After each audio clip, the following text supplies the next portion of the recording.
من اكتر المشاكل اللي بتواجهنا في الشتاء هي جلد الوزه او جلد الفراولايه، او ان شكل جلدك ما يبقاش املس زي ما انت متعوده، ولكن بيكون فيه زي نتوءات صغيره، ممكن باللون الاحمر ممكن باللون الاسود، ومنتشره في اماكن كتيره في جسمك، زي مثلا اعلى الذراعين، زي في الفخدين، زي في الارداف، وبتختلف كمان درجتها من حد للتاني، وممكن نشوفها في الاطفال الصغيرين. وتقريبا جلد الوزه من اكتر المشاكل الشائعه اللي انت هتشوفيها في الشتاء، فعشان كده في الحلقه دي انا مش ناسياكي، وهعمل لك حته دين وصفه باقل من 100 جنيه مصري تمشي عليها طول الشتاء، هتكون بدايل لمنتجات كتير احنا متعودين عليها من المقاطعه. وطبعا للمتابعين خارج مصر هقول لكم البدايل مش هنساكم ابدا. وبرده في الحلقه دي هقول لك اهم الحاجات اللي انت محتاجه تعمليها طول فتره الشتاء عشان تحافظي على ترطيب جسمك، لان الجفاف سبب كبير جدا من حدوث جلد الوزه او جلد الفراولايه اللي احنا لسه بنتكلم عليه. فعشان ما اطولش عليكم واللي لسه مش عارفني، انا دكتور ناديه، اعملوا لي سبسكرايب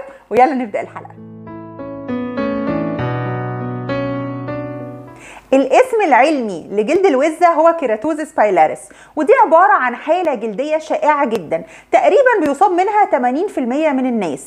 من الناحية الجمالية هي مزعجة بصراحة، ولكن من الناحية الطبية هي مش معدية ومش مضرة، ولكن ساعات كتير بتكون مصاحبة لأعراض ممكن دي اللي بتضايقنا، وعشان كده بنلجأ لحلول طبية في حلها، زي الحكة، زي الجفاف، زي التهيج والاحمرار. وطبعا من الناحيه الجماليه زي ما اتفقنا ما بتكونش احسن حاجه، فبالتالي بنلجا لحلول طبيه عشان نحلها. وطبعا الموضوع بيزيد قوي في فتره الشتاء، واسباب حدوثها ممكن تبقى كتير، معظمها بتبقى جينيه او وراثيه، يعني عندك في العيله الموضوع دوت العادي، او بيحصل مثلا لمامتك لاخوكي وغيره.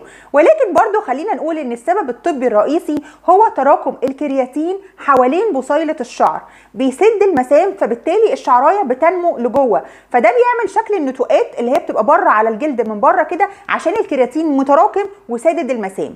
فعشان تحلي الموضوع احنا كده فهمنا هو بيتكون ازاي، محتاجين 3 حاجات. طبعا التقشير الموضعي باستخدام ماده زي اليوريا بتفرق جدا، وهوريها لكم في الوصفه. تاني حاجه بقى، ودي اللي انا بعتبرها الجيم تشينجر، او اللي بتغير فعلا شكل جلدك كومبليتلي، ومش موجوده في كريمات كتير بتعالج جلد الوزه، وهي استخدام مشتق من مشتقات فيتامين أ او التوبيكال ريتينويدز، وده برضه انا حطاهولك في الوصفه هنشوفها مع بعض دلوقتي.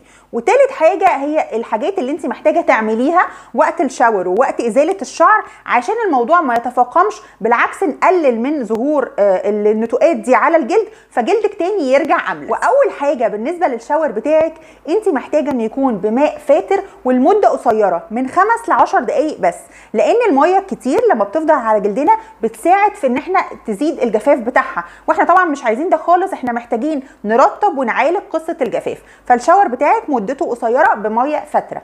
تاني حاجه بالنسبه لطريقه ازاله الشعر، الافضل على الاطلاق هي الليزر، لان الليزر بيضعف بصيله الشعرايه اللي هي اصلا عامله لنا مشكله تحت الجلد وعامله النتوء اللي قلنا عليه ده. فالليزر من احسن الحاجات اللي ممكن تعمليها لو انت عندك الكيراتوزيس بايلاريس.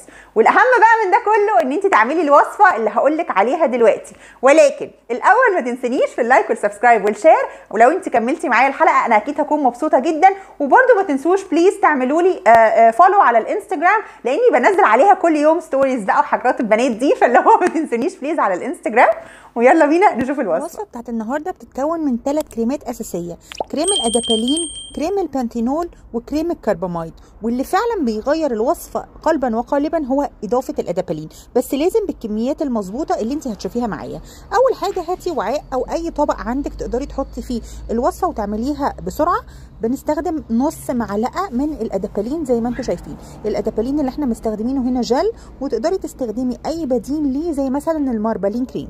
وفعلا مشتقات فيتامين أ اثبتت فعاليه فظيعه في علاج الكيراتوزيس بايلاريس او جلد الوزه. المهم ان احنا بناخد نص بالظبط المعلقه زي ما انتم شايفين، دي الكميه مش اكتر من كده عشان ما يعملش اي تهيج في بشرتك. وهنبدا نضيف باقي الوصفه اللي فعلا بيفرق في الملمس بتاع جلدك. وتاني كريم هنستخدمه هو الكرباميد. الكرباميد جواه يوريا، واليوريا بالذات بتساعد على تفكيك الخلايا الميته من بعض، وكمان بتساعد على ترطيب الجلد وانها بتمنع الجفاف بتاعه. طبعا كان لازم نضيف بانتينول في الوصفه دي او البرو فيتامين بي 5 لانه من احسن المرطبات اللي ممكن تستخدميها لبشرتك خصوصا في فتره الشتاء. فاحنا قايلين ان جلد الوز عامه انت بتعاني فيه من الجفاف، فبالتالي لما بتستخدمي مرطبات قويه مع مقشرات زي ما احنا عاملين في الوصفه دي بتفرق جدا في ملمس جلدك طول الشتاء، طبعا لو واظبتي عليها. والكميه اللي انا عاملاها قدامكم طبعا هي كميه صغيره جدا بس توضيحيه للفيديو. بعد ما بتتاكدي ان كله اتخلط كويس جدا تقدري تجيبي اي علبه فاضيه عندك بعد تعقيمها كويس وتنظيفها وتحطي فيها الكريم ده وتفضل بقى معاكي في الشنطه تستخدميه في اي وقت انت عايزه. بس طبعا دي كميه صغيره زي ما احنا متفقين. ومش قادره اقول لكم حلاوه الكريم ده في ريحته وترطيبه وكمان فعاليته العلاجيه اللي مش هتستغني عنه طول الشتاء. وللمتابعين خارج مصر تقدري تستخدمي اليوسيرين 10% يوريا لوشن في مادة اليوريا، تقدري تستخدميه في الوصفة دي عادي. وكمان تقدري تستخدمي البيبانتين كريم كبديل للبانثينول اللي انا حطيته، وكمان تقدري تستخدمي الادابالين جل هو موجود بنفس ولو واظبتي على استخدام الحبة الصغننين اللي احنا عملناهم دول طبعا تقدري تضاعفي الكمية زي ما انت عايزة، بس لازم تواظبي على الاستخدام على الاقل شهر متواصل هتحسي بالفرق.